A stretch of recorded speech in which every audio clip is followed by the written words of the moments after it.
comme nous l'avions souvent répété et radoté, c'est que la sortie d'Égypte ne se dit pas Yetziat Mitzraïm, mais Yetzia Mimi Mitzraïm. Parce qu'on sait que la provenance est désignée par la lettre même qui signifie deux. Et nous partons de l'Égypte, Yotzim mi Mitzraïm. Et donc Yetziat Mitzraïm que nous récitons sans cesse dans nos rituels, dans nos prières, eh bien, il s'agit non pas de la sortie d'Égypte, mais la sortie de toute Égypte. On l'a évoqué l'autre soir, on l'a évoqué plusieurs fois dans nos cours, et donc, il ne s'agit plus uniquement de la sortie de nos aïeux de l'esclavage égyptien, mais également de notre sortie à nous. Comment je sors de mon Égypte à moi, comment je m'extrais finalement de cet emprisonnement, comment je m'extrais de cette prison dorée. Et on sait bien que le Gan Eden est devenu un Éden, un jardin édénique qu'à partir du moment où Dieu a mis Adam face à une loi, et on sait donc que le don de la Torah et, et la venue du peuple devant Dieu au mont Sinaï pour la promulgation de la Torah va permettre au peuple de se trouver face à la loi et de devoir se positionner par rapport à celle-ci. Et ça va l'obliger à choisir. Et raison pour laquelle on parle de libération spirituelle à travers le don de la Torah. Ça paraît paradoxal, mais curieusement, très souvent, on vient me dire, oui, mais s'ils ont la loi, ils sont plus libres. Non, au contraire. C'est parce qu'ils ont la possibilité enfin de pouvoir choisir leur chemin qu'ils sont enfin libres. La sortie d'Égypte n'est qu'une libération physique, mais n'est pas une libération psychique et spirituelle. Donc tout ça pour vous dire que les Shabbatot qui vont précéder la fête de Pessah, ce sont des Shabbatot qui vont préparer finalement à cette sortie intérieure de l'Égypte, de toute Égypte. Nous avons, juste avant Purim, nous avions Shabbat Zachor, mais juste avant Shabbat Zachor, nous avions Shabbat Shkalim. Dans l'ordre, on a Shabbat Shkalim, Shabbat Zachor, Shabbat Para, Shabbat HaChodesh et Shabbat Agadol. Je traduis. Shabbat Shkalim, c'est le samedi où l'on fait la lecture d'un deuxième rouleau de la Torah, où l'on mentionne la mitzvah, le commandement divin d'apporter un demi-cycle d'argent au temple. Ensuite, le second Shabbat, qui est le Shabbat Zachor, qui a précédé Purim, et le Shabbat où l'on doit se souvenir de qui fut Amalek, qui surgit au moment où le peuple sort d'Égypte et vient attaquer les plus fragiles à l'arrière de l'avancée. Et ça, c'est Shabbat Zachor. À chaque fois, on procède à une lecture supplémentaire, c'est qu'on lit la paracha et on sort un deuxième rouleau dans lequel nous lisons, nous procédons à la lecture d'un passage en lien avec le nom du Shabbat. C'est le Shabbat Zachor où nous lirons le Zachor et Asher asa lecha Amalek, qui est un texte qui se trouve au milieu du Deutéronome, à la fin de la paracha de Kitetse, où nous rappelons ce que fut l'attaque surprise de Amalek contre le peuple d'Israël au sortir d'Égypte. Nous avons ensuite la Shabbat Para, et Shabbat Para Para qui veut dire la vache, il s'agit de la vache rousse. Et ce Shabbat-là, c'était il y a 15 jours, nous sortons les rouleaux de la Torah, et dans ce deuxième rouleau, nous lisons le début de la parashat Rukat, c'est au milieu des nombres, où nous découvrons finalement toute la mitzvah autour de la vache rousse. Et enfin, pour finir, ce que nous avions lu ce samedi, Shabbat HaChodesh, qui est le Shabbat où nous sommes invités par Dieu, par l'Éternel, à sanctifier la Néoménie, le nouveau mois, à Chodesh Hazeh Lachem Rosh Chodashim. Il s'agit de Rosh Chodesh Nissan, parce que c'est 2 semaines avant la fête de Pâques, 2 semaines avant la sortie d'Égypte. Eh bien, Dieu va leur demander de sanctifier l'année Oménie, le Rosh Chodesh qui arrive, qui est donc le premier Nissan. Intéressant d'ailleurs que nous lisions ce Shabbat, Shabbat à Chodesh, qui rappelle le Rosh Chodesh Nissan de l'année 2448, et que nous avons lu en même temps, juste avant la paracha de Shemini, ce samedi, ce Shabbat, et Shemini nous raconte l'inauguration du tabernacle qui eut lieu le 1er Nissan de l'année 2449, c'est très exactement un an après. Mais on est au 1er Nissan pour la paracha 2449 et la sortie d'Égypte en 2448. Curieusement, nous avons lu ces deux textes le même Shabbat. Généralement, la paracha de Shmini que nous avons lue ce samedi est une paracha qui se lit après les fêtes de Pessah. Et comme nous l'avions rappelé, il s'agit évidemment d'une année intercalaire. Et donc, les parachiotes de Tzav et de Shemini sont lus soit avant, soit après Pessah.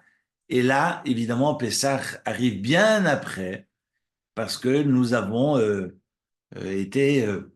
nous avons célébré un mois supplémentaire, nous avons introduit ce 13e mois pour que l'année soit embolismique et permette finalement à nos fêtes religieuses d'être en phase avec les saisons. C'est une obligation que nous découvrons dès le chapitre 13 de l'Exode, qu'on le retrouve au chapitre 24, etc., de l'Exode. Et donc, chaque fois que nous rappelons Chaga Aviv, par exemple, par rapport à Pessah ou Chaga Asif pour les autres fêtes, ou Chaga Kassir, donc on rappelle le temps des moissons, temps des récoltes, temps du printemps et de la refloraison finalement de nos champs, de la terre. Et en même temps, il s'agit de nos fêtes religieuses, donc nous sommes obligés d'être en phase avec les saisons mentionnées dans le texte de la Torah. Autrement dit, nous sommes obligés de rattraper ce décalage dans le temps pour permettre au calendrier, qui est un calendrier lunaire, d'être en phase avec les saisons mentionnées. Voilà, je ne sais pas si j'ai été clair, mais on pourra faire un jour un cours sur toute cette astronomie et cosmogonie, astrologie, tous ces calculs de Méton, et puis sur lesquels on reposait les calculs de Hillel l'Ancien au deuxième siècle après, même avant, le premier siècle après, qui permettra finalement d'avoir un calendrier juif qui n'a pas bougé d'un iota depuis 2000 ans. C'est dire, alors que, entre parenthèses, les Havdil, on sait que l'Église orthodoxe russe n'a adopté le calendrier civil qu'au début du XXe siècle. Donc, vous voyez un peu, c'est-à-dire le calendrier grégorien de Grégoire XIII, il a été adopté il y a juste à peine 100 ans en arrière. Donc, on appelle ça un calendrier normal. Il n'a jamais été normal et le temps que toutes les églises successives se mettent d'accord, ça a pris quelque temps. En tous les cas, on a un calendrier juif qui n'a besoin d'être dépoussiéré, qui tient le temps et qui est exactement le même depuis 2000 ans. Je vais revenir sur nos Shabbatot spéciaux et vous rappeler, on parle souvent des 4 Shabbatot spéciaux, mais il s'agit en fait de 5 Shabbatot, parce qu'au terme de ces 4 Shabbatot spéciaux, nous avons le Shabbat Agadol, qui n'est pas inclus dans ces Shabbatot spéciaux, mais c'est celui qui vient triompher. C'est la veille de Pessah, très souvent. Ce Shabbat s'appelle le Grand Shabbat, parce que c'est dans ce Grand Shabbat qu'il eut un grand miracle à travers l'achat des béné Israël d'agneaux, ligotés au pied de leur lit pour être sanctifiés, ou plutôt pour être abattus 4 jours plus tard, c'est-à-dire que le Shabbat qui a précédé la sortie d'Égypte en 2448 fut le 10 Nissan. Mais ce n'est pas le 10 Nissan qui est célébré, c'est le Shabbat qui est célébré. Parce qu'il y a eu d'autres 10 Nissan. Hein, on sait que la traversée du Jourdain par Josué a également eu lieu un 10 Nissan. Donc, c'est le Shabbat qui est célébré et le Shabbat qui est assez particulier parce que nous savons que le Shabbat, même s'il a été ordonné au peuple d'Israël Bien plus tard, après la traversée de la mer Rouge, à Mara, Sham Samlo, Kisham Nisaou, nous savons que Moshe va recevoir la mitzvah du Shabbat et son respect à travers les 39 travaux interdits après la traversée de la mer Rouge. Mais vous me direz, mais alors qu'ont fêté qu'ont chômé nos ancêtres? On sait que les Avot, Abraham, Yitzhak et Yaakov, ont chômé le Shabbat et ont respecté, selon la tradition orale, toutes les défenses et ont observé le Shabbat jusqu'au bout. Et curieusement, lorsque les bénis Israël vont arriver en Égypte et seront esclaves du pharaon, je saute évidemment quelques années intercalaires, nous avons Moshe qui viendra toquer à la porte du pharaon, lui demander eh bien, de permettre au peuple qui est esclave, le peuple hébreu, de pouvoir chômer une journée pour être plus efficace. Et là, c'est la découverte pour Pharaon. Comment tu demandes que le peuple chôme, et c'est pas possible, ils sont esclaves 7 sur 7. Non, parce que si tu leur donnes une journée de répit, eh bien, ils pourront durer plus longtemps, ils pourront te servir plus longtemps. Pharaon n'a pas absolument pensé à ce que Moshe avait derrière la tête et demandera à Moshe alors quel serait le jour auquel tu penses. Et c'est là que Moshe Rabbeinu va soumettre, va proposer au Pharaon d'offrir le Shabbat au Béné Israël. C'est ainsi, comme nous le chantons tous les Shabbats, Ismach Moshe b'matanat chelko, que Moshe a cette matana qui a été offerte aux Hébreux de pouvoir chômer lever le pied le Shabbat. Donc, il ne travaillait pas le Shabbat, mais ça ne veut pas dire qu'il respectait le Shabbat. Mais en tous les cas, le Shabbat était chômé du temps des Hébreux en Égypte, durant le Shiaboud, durant leur esclavage. Et quand Dieu va demander à Moshe, tu vas les obliger à aller acheter, alors qu'on sait qu'on ne peut pas acheter le Shabbat. On ne peut pas sortir avec son porte-monnaie et faire les magasins. Et Moshe va demander au béni Israël, aujourd'hui, le bon Dieu vous demande d'aller acheter un agneau. Mais comment acheter un agneau? Oui, oui, oui. Sortez, allez chez les Égyptiens, acquérir un sélabaïte, acquérir le petit du mouton et que vous ne le tuiez pas tout de suite. Évidemment, on sait que c'était le dieu égyptien. Et lorsque les Égyptiens vont demander au Béné Israël, mais vous allez en faire quoi? C'est pour le diviniser? Non, pas du tout. C'est pour le manger. Et évidemment, ça a agacé les dents des Égyptiens, comme dit le texte. Ils ont voulu assassiner le peuple et ils n'ont rien pu faire parce que il y avait cette protection invisible autour des maisons des Hébreux. Et c'est la raison pour laquelle ce Shabbat s'appelle le Shabbat Agadol, le grand Shabbat, parce que le miracle fut grand. C'est comme ça que le texte du Tour mentionne ce grand miracle. Et c'est aussi la raison pour laquelle, dans ce 12e chapitre que nous avons récité samedi dernier, on a l'interdiction de bouillir cette viande. Il faut que ça fume. Il faut que les Égyptiens sentent qu'on est en train de brûler, de consumer leur Dieu. Parce que c'est vrai que si on met de la viande dans une marmite et qu'on sert la marmite à part la soupape qui siffle de temps en temps, ça ne sent rien. Et le bon Dieu interdit de le manger mevouchal, de manger cet agneau bouilli, il faut tsili esh, il faut le griller, il faut que ça fume, il faut que les Égyptiens sentent qu'on est en train de brûler leur Dieu. Mieux encore, il vous reste des os, faut pas les casser. Ah, mais c'est le chien qui part avec, tous les Égyptiens vont se rendre compte que l'os qu'il tient dans sa gueule est un os non pas du dernier poulet rôti voilà, d'Annemasse, mais qu'il s'agit d'un os d'agneau. Ben justement, il fallait narguer les Égyptiens. Et c'est pour ça que le Shabbat Agadol est appelé ainsi, pour rappeler le grand miracle que les Égyptiens n'ont rien pu faire contre les Hébreux. Alors évidemment, au-delà, parce que j'essaye de théâtraliser, mais il faut comprendre finalement le rapport au Shabbat Agadol et ce qu'il incarne, ce qu'il symbolise, et comment on peut imaginer ce Shabbat, au terme de ces Shabbatot spéciaux, redonnait du sens finalement à ce mahalach, à ce processus, veille de Pessah. On a commencé par le Shabbat Shkalim.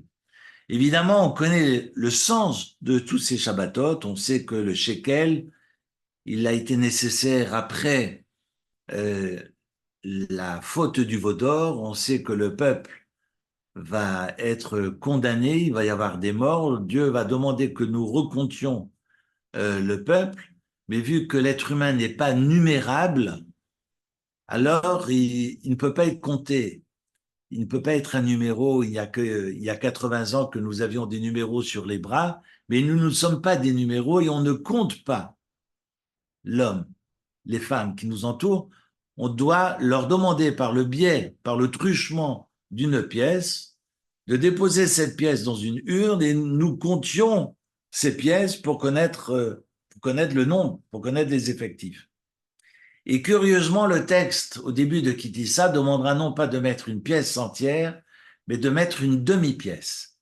Et cette demi-pièce deviendra une pièce entière que dans la mesure où mon voisin également contribué de sa demi-pièce.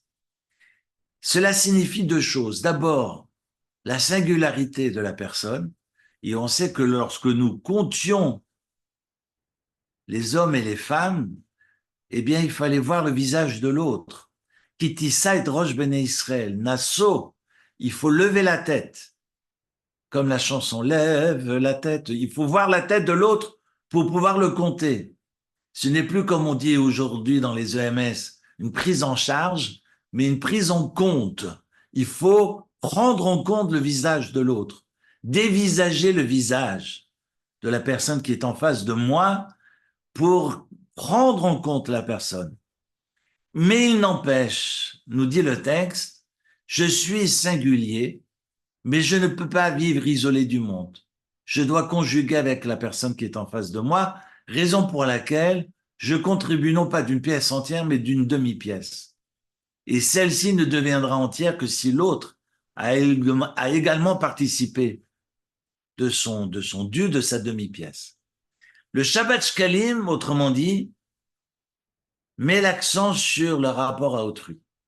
Je ne peux sortir d'Égypte qu'à partir du moment où je comprends l'importance du rapport à autrui.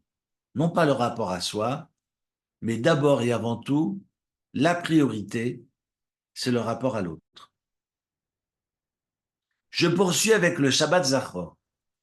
Shabbat Zachor est le Shabbat du souvenir.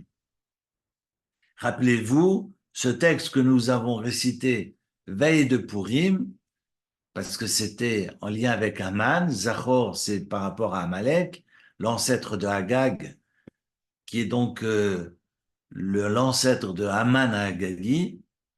Eh bien, on nous annonce dans ce texte de Zachor que la mémoire ne signifie pas le souvenir. C'est marqué Zachor et Tachar Asalecha Amalek, et à la fin du texte, c'est marqué Lotishkar et n'oublie pas. On sait bien que la Torah n'est pas payée au mot, et donc il n'y a pas des redondances comme ça anodines. Si la Torah me dit n'oublie pas, alors cela désigne la mémoire. Ne pas oublier, c'est la mémoire. Alors le souvenir, c'est quoi si c'est pas la mémoire? Et donc la Torah nous enseigne qu'il y a une mémoire, ou plutôt un souvenir passif et un souvenir actif.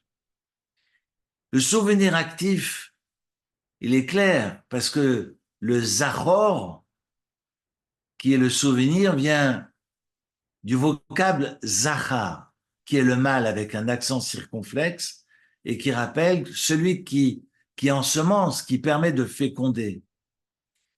Eh bien, le souvenir n'a de sens que s'il permet de féconder. Donc le souvenir est tout sauf ériger des statues. Le problème d'aujourd'hui, et c'est pas pour jeter une pierre, mais c'est qu'à travers toutes nos commémorations, on est très souvent dans ce travers, on se fourvoie dans ce rapport au souvenir, parce qu'on pense qu'en levant des drapeaux, eh bien, on est satisfait de... Mais ce never again, même si on clame haut et fort never again, est toujours actuel aujourd'hui. Et pas besoin regardez dans le rétro sur l'Indochine, le Vietnam, finalement, l'histoire montre qu'on n'a absolument rien compris. On n'a rien compris à la Shoah, on n'a rien compris à ces questions d'unité, de solidarité. Israël en a payé le prix fort. Et donc, cette question d'unité, de solidarité, non pas pour se ressembler, mais pour se rassembler, c'est une différence d'une voyelle.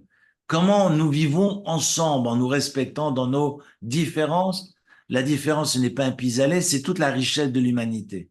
J'ai beau radoter tous les jours, tout le temps autour de moi, mais les gens ont du mal à l'entendre. Comment je compose avec la différence d'autrui? C'est ça le vivre ensemble. Et c'est ça ce que le bon Dieu attend de nous. Eh bien, Zachor, c'est le souvenir d'une filiation, et cette filiation va me permettre de comprendre qui je suis et où je vais.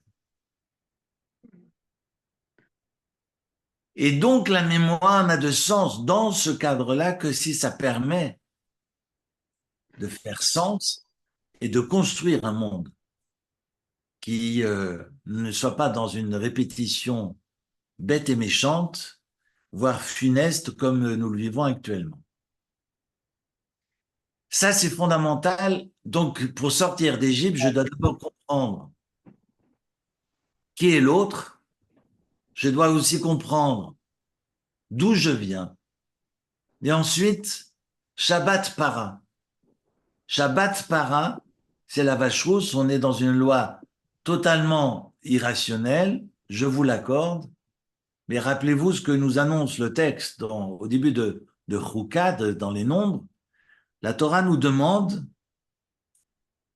avec les cendres qui se consument, de jeter du cèdre du Liban et de l'hysope. Ezov en hébreu, c'est de l'hysope. H-Y-S-O-P-E. C'est d'abord le cèdre du Liban qui est la plus grande, l'arbre le plus immense, géant de toute la Mésopotamie, et la plante la plus petite, la plus minuscule qui existe. Et cette toute puissance comme cette petite plante sont jetées dans le feu. Évidemment, quand j'eusse étudié ce texte avec notre ami Rav Samuel Cohen, Zichrono Tzadik Livracha, Samuel me disait, eh bien, c'est le rapport à l'ego qu'il faut brûler. C'est ce rapport à la toute-puissance que nous jetons dans le feu.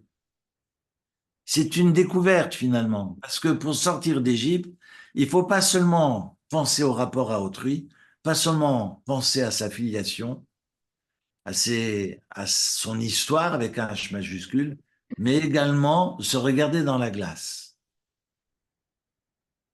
Le rapport à soi.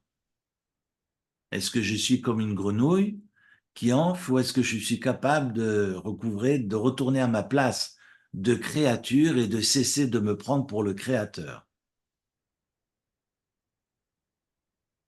Vaste programme.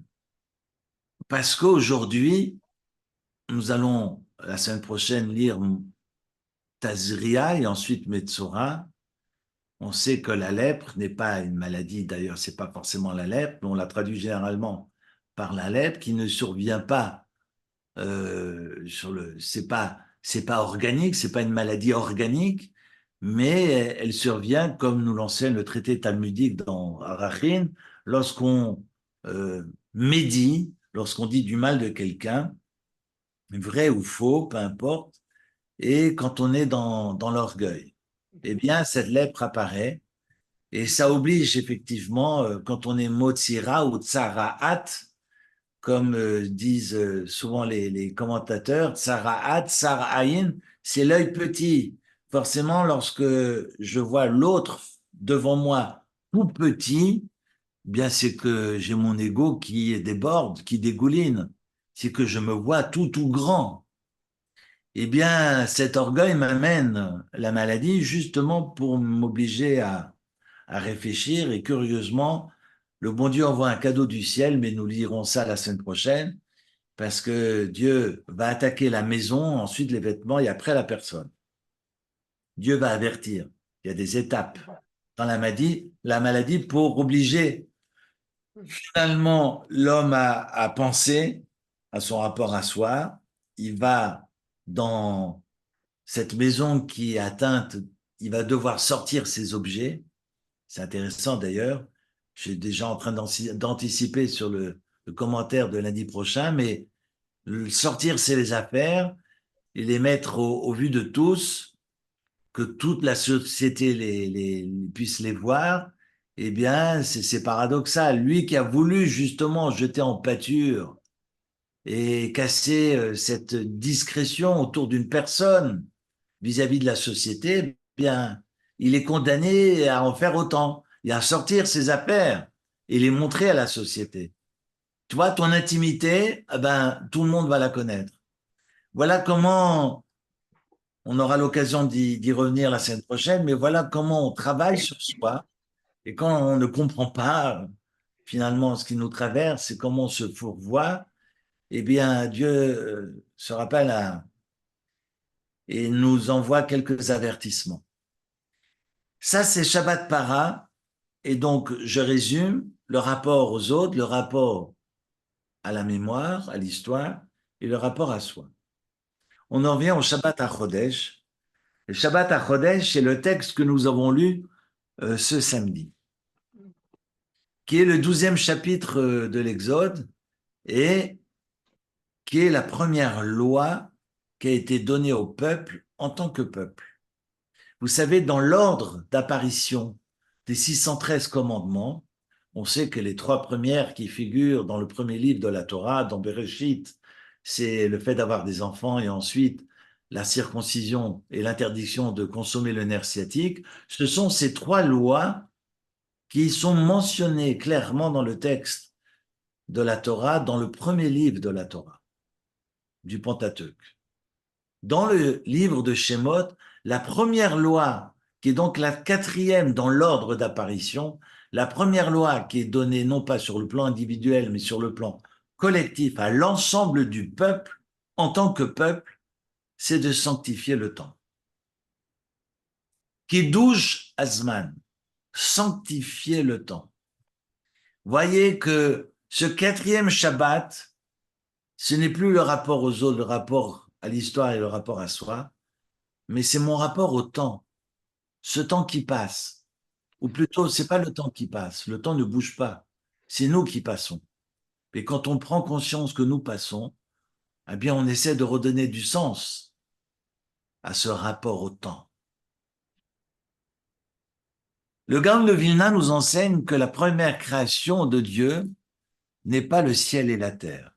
C'est marqué Bereshit bara Elohim. Bereshit, c'est de par un commencement que Dieu créa le ciel et la terre. Donc Dieu créa d'abord le temps, on dit un début au temps, et ensuite le ciel et la terre. Le rapport au temps est essentiel si c'est la première création. C'est vrai que Shabbat est sur le plan spatio-temporel, on est ailleurs. C'est vrai que le Shabbat, on est dans la maison du bon Dieu. Le temps s'est arrêté. Après le temps de la création, on entre dans un ailleurs qu'on appelle le Shabbat. Un autre espace-temps. Mais ce rapport au temps est assez particulier. Nous sommes enjoints de le sanctifier. Et cette notion, ce qu'on appelle Zeman, ce temps n'existe pas dans la Torah. Mieux encore, le vocable, le terme Zeman n'existe pas dans la Torah. D'ailleurs, dans tout le Tanakh, dans toute la Bible, le mot n'existe pas. On aura le mot temps qui va apparaître sous la forme de Et, Ain Tav, un temps pour la guerre, un temps pour la paix. C'est un mot que l'on retrouve dans Kohelet, dans l'Ecclésiaste, vanité de vanité, tout est vanité, écrit par le roi Salomon. Mais ça, c'est évidemment dans les Ktuvim, dans les Écritures. Mais dans toute la Torah, dans tout le Pentateuque, le mot temps, le mot Zeman, qui est un vocable qui est récurrent dans nos Sidurim, dans la liturgie, dans le Sidour, dans nos rituels, eh bien, le mot Zeman n'existe absolument pas dans toute la Torah. Le seul mot qui désigne le temps dans la Torah, c'est le mot Moed, Moadim. Et Moed vient de la racine trilitaire Vav Ain Dalet, Vied, qui veut dire rencontrer. Finalement, le vrai temps, c'est le temps de la rencontre avec le bon Dieu. Tout le reste est accessoire. Vous allez me dire, oui, mais je dois aller travailler pour manger. Je n'ai jamais dit qu'il ne faut pas travailler pour ne pas manger. Mais évidemment, il y a ce temps qui est la course infernale de la semaine. On se lève, on prend le tram, on va prier, on va manger, on prend le tram, on va travailler, et puis après on se couche, et puis le lendemain on refait la même chose, on prie, on prend le tram, on va travailler, on va se coucher, et puis figurez-vous que le mardi c'est pareil, le mercredi pareil. Donc on est soit dans la shigra, comme on dit en hébreu moderne, dans la routine, et regardez autour de vous, tout le monde court, et ce serait intéressant juste de tirer la sonnette d'alarme dans le tram 12 et demander aux gens ce qu'ils font et s'ils donnent du sens à ce qu'ils font. Vaste programme. En tous les cas, on privilégie le soir de Pessah justement pour cela, pour sortir de toutes ces soirées mièvres et de penser ou repenser finalement ce rapport aux autres, ce rapport à soi, ce rapport à son histoire et ce rapport au temps. Mieux encore, le mot Zeman, Marc-Alain Waknin explique qu'on peut le découper en deux mots. Zeman, c'est la manne. La manne peut avoir deux sens, soit la manne céleste qui tombe tous les jours, pareil, du dimanche au vendredi. Dimanche, c'est le premier jour de la création, premier jour de la semaine. On travaille le dimanche en Israël, pour la petite histoire. Donc la manne tombait tous les jours à partir du dimanche, mais c'est la même manne le lundi, la même manne le mardi, mercredi, jeudi et vendredi. Donc soit, évidemment, ça avait le goût que vous vouliez.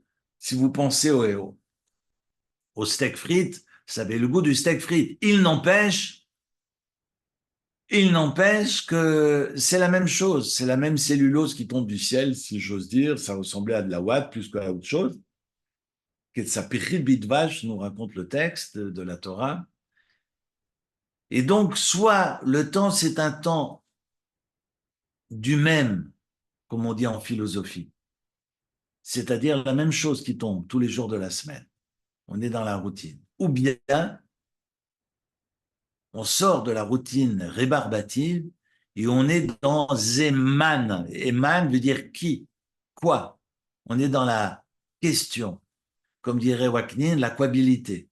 En fait, ce questionnement est l'invitation du temps. Est-ce que c'est un temps qui questionne, dans lequel je suis à même de faire ce travail d'introspection, de m'interroger, de me visiter, comme on dit aujourd'hui en psychologie, de me revisiter, ou est-ce qu'on est dans un temps de la répétition? Shabbat HaChodesh met le doigt sur l'importance de ce questionnement. Raison pour laquelle je disais ce Shabbat que quand nous chantons Man Ishtana, quelle est la différence entre cette nuit et les autres nuits? On chante Man Ishtana, Alayla, c'est le soir de Pâques, le soir de Pessah. On dit Man Ishtana, qui signifie quelle est la différence? Point d'interrogation. J'avais un maître, Rav Rivin, quand j'étais à la Yeshiva, qui me disait non, le point d'interrogation doit pas être placé après Nishtana, mais avant Nishtana. Ma point d'interrogation Nishtana. Si on se pose des questions Nishtana, alors les choses deviennent différentes. Les choses changent. Les choses bougent. Ma, quoi, Nishtana. Non pas quelle est la différence, mais si on dit quoi, alors les choses deviennent peut-être différentes. C'est ça le rôle de Pessah. C'est l'évasion. C'est l'évasion hors du temps. C'est la raison pour laquelle dans le texte du 12e chapitre de Shemot, nous avons clamé, lorsque nous avons récité Shabbat matin, Ushmartem et amatzot. Vous observerez les pains azim. Et Rashi nous dit dans le texte, Ushmartem et amatzot, vous garderez les matzot, shelo yavu l'idée chimutz. Je dois faire attention à ce que ces matzot ne se transforment pas en chametz. Raison pour laquelle on nous donne finalement tout le rituel pour permettre à ce que ces pâtes ne gonflent pas, pour que ça ne soit pas gonflé comme chez Vainé. Il n'empêche, soyons sérieux, le texte nous dit aussi que chez En Mitzin et Amatza, de la même manière, nous enseigne Rabbi Yoshia, de la même manière, je ne laisse pas fermenter la pâte de la matzah, En Mitzin et Mitzvah, je ne laisse pas monter, je ne laisse pas attendre la mitzvah, tout commandement de Dieu, qui im bal yadecha, parce que si la mitzvah s'offre à toi, littéralement, bal yadecha, ça veut dire qu'elle est à portée de ta main, assez otamiat, fais-la tout de suite. Vous savez que le texte n'est pas voyalisé. Et quand la Torah nous dit Ushmartem et amatzot, en fait, au lieu de lire vous observerez les matzot, on ose lire Ushmartem et mitzvot. On observe les mitzvot. Raison pour laquelle Rabbi Yoshia, qui est apporté, le Midrash qui est rapporté par Rashi, nous dit, eh bien, la mitzvah qui s'offre à toi, fais-la tout de suite. Comme la matzah. Faut pas la laisser attendre. Vous allez me dire, oui, mais attends, la pâte, si j'attends plus de 18 minutes et qu'elle gonfle, c'est une interdiction de la Torah. Je suis chayav karet, c'est la plus grave des punitions si je mange du chametz pendant Pessah. Alors que si je fais ma mitzvah plus tard que prévu, je n'ai pas rien fait. J'ai fait une mitzvah. Quand même paradoxal. Ça semble être paradoxal. Loin de là, on aura l'occasion d'y revenir. En fait, ce que la Torah nous enseigne, c'est le rôle de la mitzvah. Parce que si je ne suis pas asservi au temps, si je fais tout pour me libérer du temps, alors mon rapport à la mitzvah doit être le même. Israël s'inscrit dans l'éternité et je dois donc, j'ai envie de dire, m'extraire du temporel. Mais pour m'extraire du temporel, je ne dois pas vivre hors du temps, je dois vivre dans le temps et de pouvoir maîtriser celui-ci et ensuite de le transcender.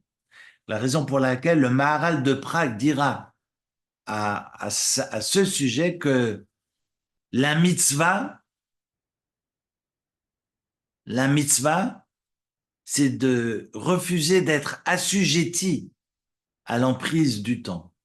Comme la matzah, c'est de refuser d'être assujetti, d'être sous l'emprise du temps, la mitzvah également, vu on doit s'inscrire dans l'éternité. Le temps est l'opposé de l'éternité. Et de la même manière, le temps est le résultat de la création, donc je dois sortir de cette création et entrer et m'inscrire dans l'éternité qui est l'infini de Dieu. Dans cette tension, je dois faire l'effort d'accomplir la mitzvah aussi vite que possible pour pouvoir être dans cette maîtrise. Je dois avoir une patte sur le plan pragmatique, sur le plan pratique. J'ai une patte sur laquelle le temps a son effet, agit, fait gonfler la pâte. Je ne peux pas utiliser une pâte d'ailleurs sur le plan halachique, c'est intéressant. Je pourrais penser, si la matzah ne doit pas gonfler, prenons de la farine de matzah. Je prends les matzahs de l'année dernière, j'en fais de la farine, je mouille et je mets ça au four, terminé. J'ai une matzah. Non. Je dois utiliser une pâte sur laquelle le temps peut agir et je dois maîtriser ce temps pour pouvoir le dépasser. raison pour laquelle, quand Lévinas dit c'est finalement être au-dessus du temps, mais pour pouvoir être au-dessus du temps, je dois être dans mon temps. Finalement, pour pouvoir être dans cette liberté, eh bien, je dois d'abord être incarné. Je dois m'inscrire dans le monde, je dois m'inscrire dans le temps pour pouvoir le dépasser. Sinon, halachiquement, ma patte n'est pas une patte qui me permet d'accomplir la mitzvah de matzah. Pour que ce soit de la matzah, il faut cette emprise du temps et que je puisse dominer cette emprise et dépasser celui-ci, ce temps pour pouvoir produire la matzah. C'est ce que nous récitons tous les matins dans Baruch She'amar, Baruch Oseh Bereshit. On rappelle que Dieu est finalement créateur du temps et nous invite, à travers la prière, de dépasser ce temps. Ça, c'est la mitzvah de Kiddush HaChodesh. Le Kiddush HaChodesh, finalement, c'est de nous rappeler qu'on est complètement sous l'emprise du temps. C'est ce que je me dis chaque fois que j'allume mon ordinateur. Je suis là pour 5 minutes, mais une demi-heure après, je suis toujours collé à mon ordi. Soi-disant, je maîtrise mon temps. Je crois plutôt que c'est l'ordinateur qui le contrôle plus que moi. Mais voyez le rapport au temps, le temps qui court. Très souvent, je rappelais dans les cours du samedi soir des grands commentateurs qui n'avaient pas l'ordinateur, qui n'avaient pas Internet et qui passaient la journée à travailler les champs, comme Rachid qui était vigneron, et à la lumière d'une bougie, écrivait et rédigeait ses commentaires de la Bible et du Talmud toutes ces nuits. Rachid, pourtant il n'a pas vécu 120 ans. Vous allez me dire, oui, mais bon, c'est parce qu'il n'avait pas d'ordinateur, qu'il avait le temps de... Mon père, c'est horrible. Mais on pourrait en faire autant. Non pas de jeter l'ordinateur par la fenêtre, bonjour le passant, mais plutôt d'être dans ce contrôle-là. C'est pas évident, hein. C'est pas évident d'être dans cette maîtrise, finalement, du temps qui passe. Ou plutôt que nous passons dans ce temps, parce que c'est pas le temps qui passe, c'est nous qui fuyons et dans cette course infernale, finalement, on est dans le sensationnel, parce que c'est cela. Le monde du fini. Et la Torah nous invite à nous inscrire dans cet infini. Donc de sortir de cette shigra, de cette routine, de l'image, parce qu'on sacrifie sur l'autel de la parole, ou plutôt l'autel de l'image, on sacrifie la parole parce qu'on est dans le sensationnel et on veut absolument dans le visuel d'aujourd'hui, avec tous les mensonges alentour, euh, de retenir finalement, j'ai envie de dire, de manger notre temps, votre temps. Bref, voilà que ces 5 Shabbatot spéciaux, à travers Shabbat Shkalim, à travers le rapport à l'autre, le rapport à son histoire, le rapport à soi, et finalement le rapport au temps, eh bien, ce qu'on appelle une hachana, une préparation à la sortie d'Égypte. Quand on conscientise ces rapports-là, ces 4 dimensions, alors on comprend que signifie sa propre sortie d'Égypte. Parce que c'est ça, sortir d'Égypte. Et c'est pour ça que si l'on est seul le soir de Pessah, on ne doit pas faire fi des 4 coupes de vin et finalement, on ne doit pas faire fi des 4 questions. Je dois ce soir, même si je suis seul, me poser les questions. Ce sont ces questions dont on parle. Ce rapport au monde, ce rapport au temps, ce rapport à soi. Ce soir, je dois me poser la question, finalement, du sens non pas de la vie, mais de ma vie. Et c'est ainsi que Yetziat Mitzrayim, qui est la contraction de Yetziat Shel Mitzrayim, la sortie de toute Égypte, prendra tout son sens. Et on pourra mieux appréhender le Shabbat Hagadol, de prendre conscience finalement de notre rapport à ce qui nous dépasse, le rapport à Dieu. C'est ça le Shabbat Hagadol, c'est ça le Shabbat du Nes Gadol qui eut lieu ce Shabbat 10 Nissan de l'année 2448, où le peuple va prendre conscience finalement de la présence divine, de ce qui le dépasse. À notre tour aussi, finalement de regagner notre place de créature et de cesser de nous prendre pour ce que nous ne sommes pas, de cesser de nous prendre pour les créateurs. Ça nous oblige à recouvrer un tantinet d'humilité, et c'est peut-être ainsi qu'on pourra construire un monde meilleur et de bâtir le monde dans lequel nous sommes et de retrouver un tout petit peu de sens. Sur ce, je vous souhaite une belle sortie d'Égypte. On n'y est pas encore. Je vous invite la semaine prochaine à réfléchir à cette question de Metzora. Je vais rédiger un Shabbat Shalom autour de ce texte-là pour vous préparer. Et on aura l'occasion la semaine prochaine, eh bien, de parler de médisance et également de maldisance. Médisance, c'est la diffamation. La maldisance, c'est dire des choses vraies sur une personne, mais c'est de lui faire du tort pour autant. On aura l'occasion d'y revenir lundi prochain. Shavua Tov. Shabbat tov. Shabbat tov. Eric. Merci beaucoup. Merci beaucoup, Eric. Ce soir, c'est Rosh Chodesh, c'est le mois de Nissan qui démarre. Ce soir, c'est libération. Et je nous souhaite à toutes et à tous, quelles que soient nos obédiences, nos origines, nos traditions, nos sensibilités, eh bien, nous puissions vivre la libération et la paix en Israël et le retour Amen. dans leur foyer et la paix pour tout le monde. Amen. Amen, amen, amen. Amen. Chodesh Tov. Chodesh Tov. Bye. Au revoir. Au revoir, merci beaucoup.